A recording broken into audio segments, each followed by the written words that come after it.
Assalamualaikum warahmatullahi wabarakatuh. Kami dari kelompok 3 akan mempresentasikan materi yaitu internet dan aplikasinya pada masyarakat yang beranggotakan pertama adalah Vanza Erlanendra, saya sendiri sebagai moderator.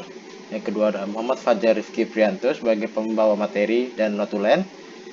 Ketiga ada Muhammad Fikra Fakhri sebagai pembawa materi. Yang keempat ada Nadila Tika Safitri sebagai pembawa materi. Yang kelima ada Nata Togore. Mohon maaf untuk presentasi hari ini Nata Togore berhalangan hadir. Ya. Jadi yang akan membaca latar belakang yaitu Nadila Tika. Silakan Nadila Tika.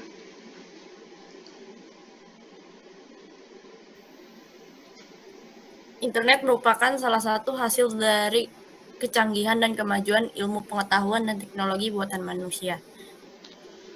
Internet singkatan dari Interconnect Networking yang diartikan dalam bahasa Indonesia rangkaian komputer yang terhubung dalam beberapa rangkaian jaringan. Perkembangan pengguna internet di Indonesia memiliki dampak positif dan negatif. Dari sisi positif, dapat menumbuhkan perdagangan elektronik, melahirkan citizen jurnalis, mempercepat arus informasi, lahirnya medsos, dan lain sebagainya.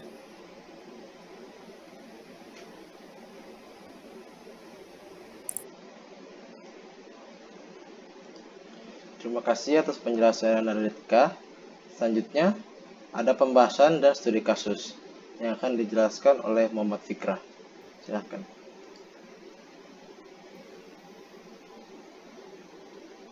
Pembahasan dan studi kasus. Perkembangan teknologi informasi telah menyebabkan dunia menjadi tanpa batas atau borderless dan menyebabkan perubahan sosial secara signifikan berlangsung demikian cepat sampai menjangkau sampai ke pelosok sekalipun. Pengaruh internet sangat dapat dirasakan oleh dunia usaha. Dalam dunia usaha seiring dengan makin banyaknya perkembangan elektronik sangat membantu dalam melaksanakan suatu perjanjian. Katakanlah perjanjian jual beli. Dalam perjanjian jual beli tidak terlepas dari syarat sahnya suatu perjanjian. Selain itu, masalah perjanjian melalui internet lebih jelas lagi diatur dengan Undang-Undang Nomor 11 Tahun 2008. Konsekuensinya, hukum dari perjanjian melalui internet sangat dirasakan oleh para pihak jika salah satu pihak melakukan prestasi, sehingga dalam transaksi jual beli dibutuhkan ketelitian para pihak terutama menyangkut bukti transaksi. Dengan bukti transaksi, pertanggungjawaban hukum dapat terwujud. Oke, terima kasih atas penjelasannya Muhammad Fikra. Selanjutnya ada dampak negatif internet pada masyarakat yang akan dijelaskan oleh Muhammad Fajar. Silahkan. Dampak negatif internet pada masyarakat juga terbagi dalam beberapa macam, yaitu yang pertama membahayakan informasi pribadi, di mana banyak aplikasi atau situs yang mengharuskan penggunanya mengisi informasi pribadi. Bila informasi ini disalahgunakan, tentu saja akan membahayakan pemilik informasi sendiri. Informasi pribadi tersebut bisa digunakan orang yang tidak bertanggung jawab untuk menguntungkan dirinya sendiri. Dan kedua adalah banyaknya penipuan. Penipuan secara online sudah memakan banyak kasus. Penipuan yang sering terjadi adalah ketika melakukan jual beli secara online. Seringkali seseorang merasa tertipu lantaran tidak mendapatkan barang sesuai dengan apa yang dibelinya. Namun, malah mendapatkan barang lain atau bahkan barang tersebut tidak datang sama sekali. Kasus serupa adalah pembelian barang palsu atau tidak original.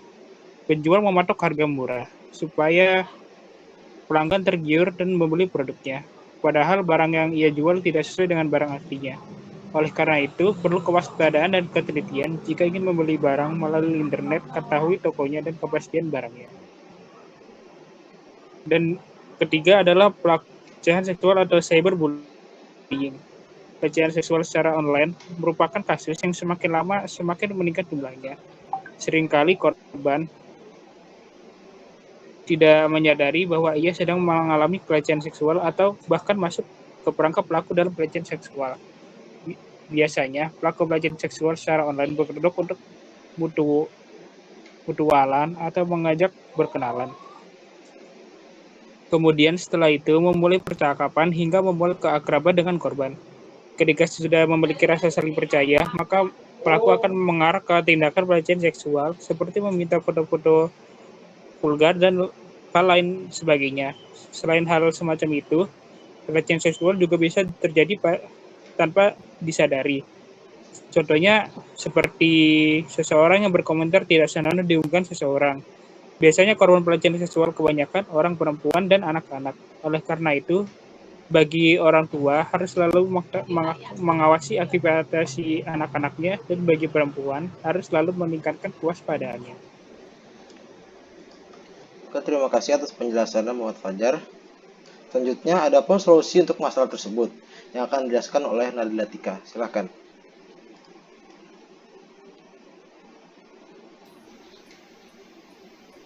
Solusi dari masalahnya adalah yang pertama, edukasi sejak dini. Dampak negatif dari internet berpengaruh terhadap aktivitas kehidupan sehari-hari. Berdampak banyak orang dan tidak mengenal usia dari anak-anak maupun orang dewasa.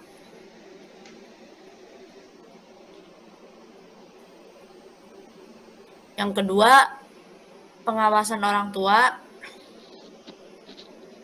Pengawasan orang tua salah satu cara untuk mencegah timbulnya dampak negatif dari penggunaan internet.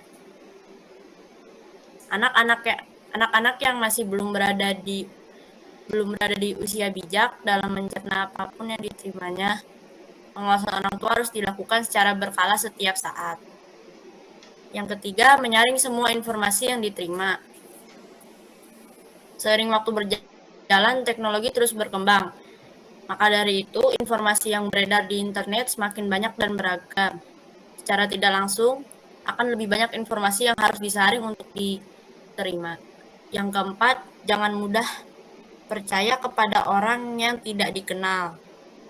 Dalam dunia maya yang berbasis internet, ada banyak aktivitas yang berlangsung di setiap waktunya tanpa henti. Kemudian juga banyak komunikasi yang berlangsung antar individu. Dewasa ini seringkali banyak orang yang ingin melakukan apapun untuk mendapat keuntungan dari dunia internet. Yang kelima, batasi penggunaan internet. Pembatasan penggunaan internet menjadi salah satu cara yang ampuh dalam mencegah dampak negatif dari penggunaan internet.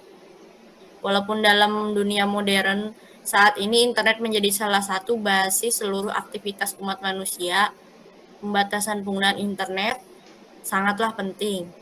Dapat dicegah timbulnya rasa kecanduan dan ketergantungan terhadap internet sendiri.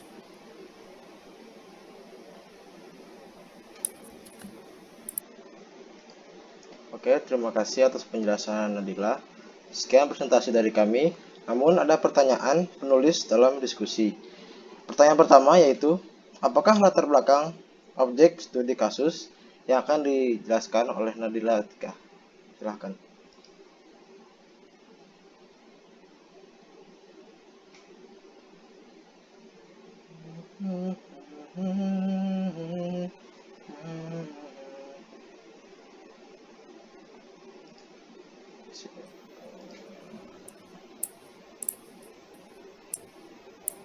Pada studi kasus tersebut, internet adalah rangkaian komputer yang terhubung beberapa dalam rangkaian jaringan.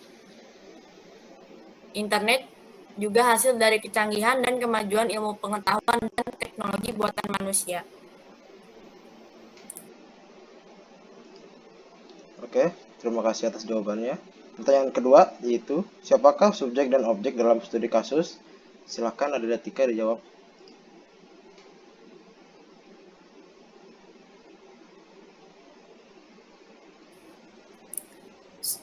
Subjeknya adalah masyarakat, sedangkan objeknya adalah internet dan implikasinya pada masyarakat.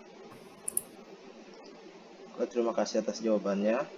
Pertanyaan ketiga yaitu, bagaimana hubungan, pengaruh, dan kaitan studi kasus dalam masalah sosial, yang akan dijawab oleh Muhammad Fikra. Jadi hubungan atau pengaruhnya itu ada yang bersifat positif dan negatif. Yang sifat positifnya seperti mudahnya mencari informasi, terus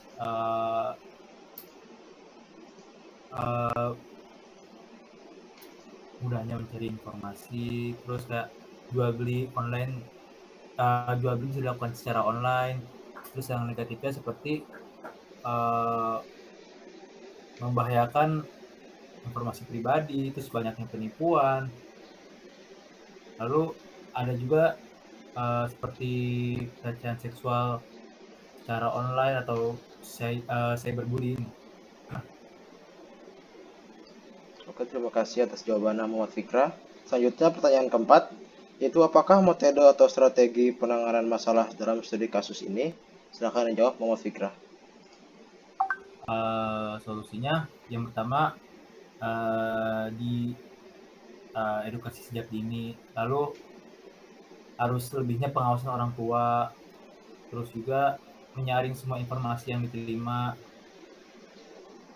terus jangan mudah percaya kepada orang yang tidak dikenal, terus batasi penggunaan internet. Pokoknya gunain internet sebaik-baiknya aja. Oke, terima kasih atas jawabannya Muhammad Fikra. Selanjutnya pertanyaan kelima, yaitu apakah tujuan dan manfaat yang hendak dicapai? Yang akan dijawab oleh Muhammad Fajar. Silakan. Tujuan dan yang hendak dicapai yaitu dari studi kasus ini, di mana pada era sekarang ini internet merupakan suatu kebutuhan yang sudah wajib bagi masyarakat. Dan pada studi kasus ini menjelaskan bagaimana internet implikasinya pada masyarakat dan fungsi-fungsinya. Untuk tujuan yang ingin dicapainya sendiri itu contohnya seperti pemahaman internet pada masyarakat, seperti masyarakat yang berada di pelosok pedesaan ataupun pelosok di luar-luar pulau begitu. Oke, terima kasih atas jawabannya Muhammad Fajar. Oke, sekian dari sesi tanya jawab dalam presentasi ini. Kurang lebih mohon maaf, semoga dapat dimengerti. Wassalamualaikum warahmatullahi wabarakatuh. Assalamualaikum warahmatullahi wabarakatuh. Kali ini kami telah mengundang narasumber dari kelompok 8 yang bernama Evan Cesar yang akan memberikan pertanyaan kepada kelompok kami. Silakan untuk Evan, pertanyaannya. Pertanyaan pertama saya yaitu apakah latar belakang objek studi kasus?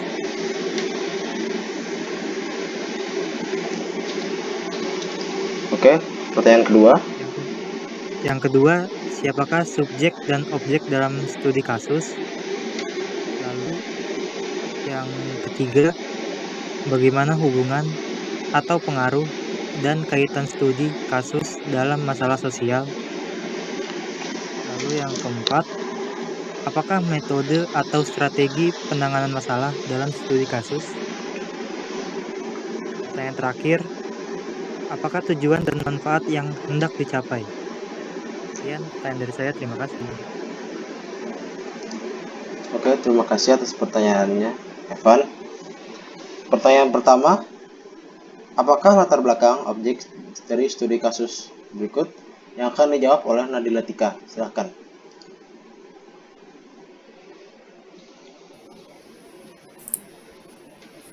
Pada studi kasus tersebut, internet diartikan sebagai rangkaian komputer yang terhubung dalam rangkaian jaringan. Dan internet juga adalah hasil dari kecanggihan dan kemajuan ilmu pengetahuan dan teknologi buatan manusia. Oke, terima kasih atas jawabannya. Pertanyaan kedua yaitu, siapakah subjek dan objek dalam studi kasus? Yang akan dijawab oleh Nadila Tika.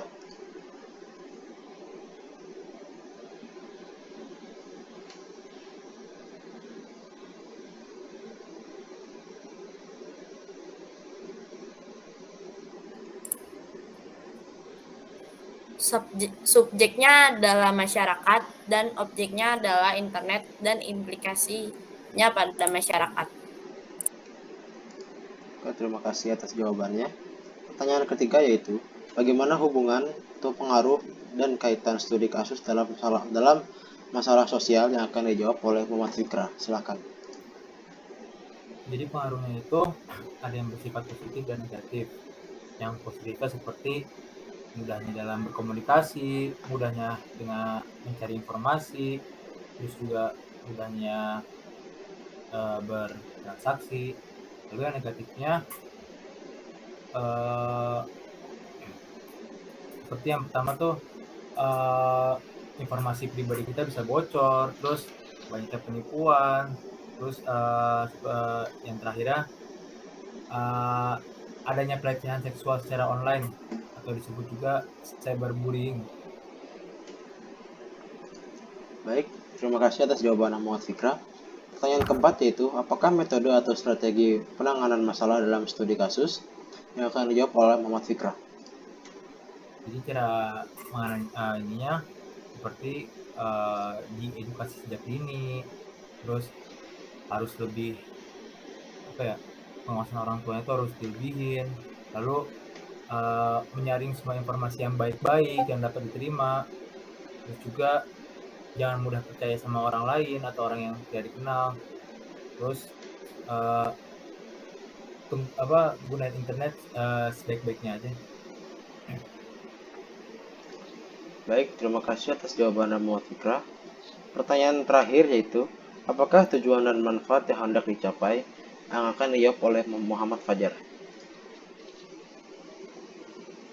Baik, tujuan dan manfaat yang hendak dicapai dari aplikasi internet kepada masyarakat ini, yakni dari internet sendiri itu memiliki manfaat untuk sarana konektivitas dan komunikasi, akses informasi, pengetahuan dan edukasi, alamat, pemetaan, kemudian bisnis, serta hiburan. Kemudian daripada itu, tujuan yang hendak dicapai dari aplikasi internet kepada masyarakat ini sendiri juga untuk mengedukasi masyarakat yang khususnya berada di pelosok-pelosok desa, pelosok-pelosok dalam negeri ini yang masih belum paham penuh terhadap internet itu sendiri. Baik, terima kasih atas jawabannya Muhammad Fajar. Apakah sudah jelas dari jawaban dari kelompok kami, Evan?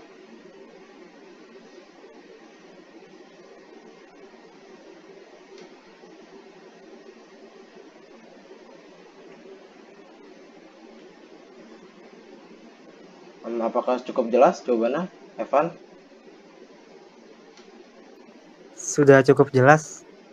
Baik, mungkin sekian dari sesi tanya jawab dari kelompok kami.